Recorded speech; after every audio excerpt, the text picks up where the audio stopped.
channel. My name is Marianne Allen, and if you're here, I am delighted to have you in here. Please like, comment, and share, and don't forget to subscribe. Oh, and hit that notification button so you don't miss any videos when they're uploaded. In my previous video, I talked about what to expect leaving the US to Liberia. In this video, we're going to talk about what happens when you get to Liberia, especially with the whole COVID process and stuff. What do you expect when you get to Liberia to go through the COVID process? Now, you would have already done your COVID test in the US, and it would be checked by Brussels. But when you get to Liberia, Liberia does not ask you for that COVID test. They do not even take a look at it. So the COVID test that you do from the US is solely for Brussels purpose, not Liberia purpose. Liberia has their own COVID testing process in place.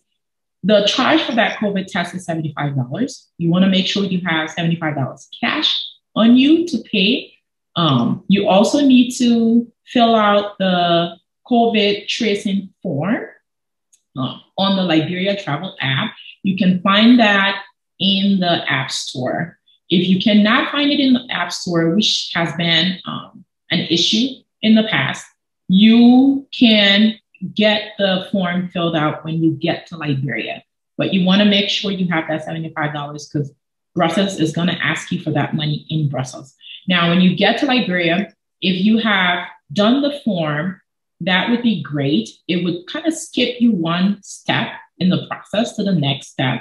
But I'm going to explain it from the stance of you not filling it out online, because that probably might be your case, or in most cases. So if you have not filled out the form before getting to Liberia, when you get to Liberia, you're going to stand in a queue that is going to take you to some kiosk.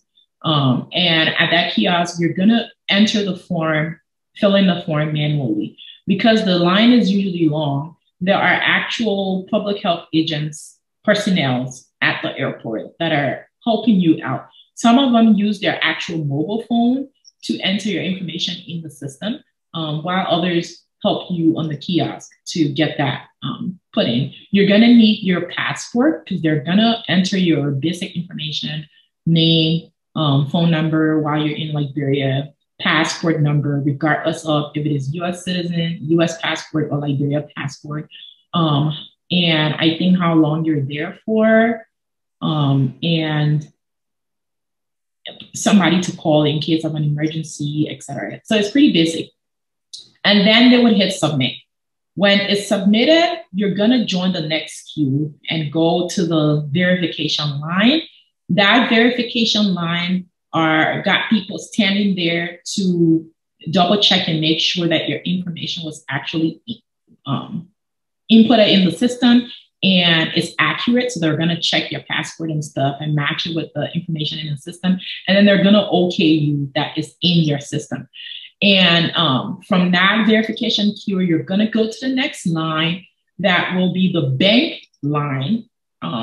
And at that line, you're going to pay your $75 fee. Now, the person at that line is going to take your passport and everything, check it and check in the system to make sure that your passport matches what's in the system, and then they would take the money from you.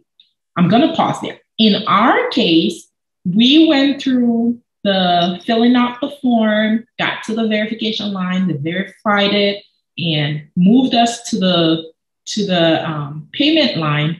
And when the guy went to match up our information in the system, he couldn't find anything. Because I travel with my family. So some of us had our pictures in there, but another person's passport number, it was just all screwed up. So the guy couldn't take the money from us. He had to send us back to the queue to get our information inputted in the system. And we were so frustrated at that time. I was really frustrated because it was verified. And the purpose of the verification is to make sure that it was in the system the right way. But that was not the case. So we had to go. But the personnel were pretty helpful. They felt bad that we had to go through all that process and then get sent back. So we actually had a couple of people helping us to enter it in the system. I think one of them was the manager. So he made sure that it was in there. And then we went back to the payment line. Then you make the payment, then you go to the next queue, and the next queue is they register your phone number into the system for where you're going to get your result from. They're going to text you the information, and they give you a form that tells you what to do when you're coming back, when you're leaving the country. And then once that is fixed, they take you to the next area where they're actually going to do the test. So when you're coming in, we did mouth swab. I don't know if it is still the same. We did mouth swab. And when we were leaving the country, we did the PCR, which is the nose swab. But going in, it was just a mouth swab. And then from the mouth swab, they give you a sticker or a ticket that says you've gone through everything, you've done your test. You show it to the security, and then you leave this. Where the old airport used to be is where the COVID process is now. So then you would leave that and walk to the new terminal. And in there, you would go through security, you would go through immigration, they would check your passport and stuff. And of course, ask you for something indirectly. Just watch out for that. I think the guy in my case, he was like, it's the weekend. And he was like, it's the weekend. What do you have for me? Or something like that. And then from immigration, you would go to baggage claim.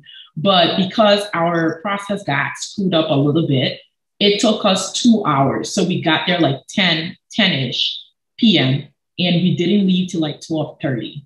So it took us 2 hours to actually go through all that process. We were so tired and exhausted. I think we were one of the last people to leave the airport because of the issue with that. When we were on the queue, there were a lot of discrepancies with the system. There were a couple of people who managed to fill out their form online, made their payments online and stuff. But then when they got there, they said they couldn't find the payment online. So they were requiring those people to pay upfront, and they were not having it. So there was some huge arguments going on. So I would advise you probably don't pay online, get there and pay at the bank. If you want to do the form online prior to, that would be good. That would skip you that step. So then when you get there, you just have to do the verification and then pay the money and move on. And make sure you do it while you're in the US where you have internet. Brussels Airport has internet. It has Wi-Fi, free Wi-Fi, but it's extremely slow. And it just wouldn't load the form when we were there. So, and at that time, you really need it. So don't wait until you get to Brussels to fill out the form. Make sure you do it in the States and see if that goes through. And then when you get there, you can make the payment. So that's kind of the process of the COVID procedure when you get to Liberia. It should be a little easy. I think it was easier for most people, but not in our case. But that's kind of the steps that you would take.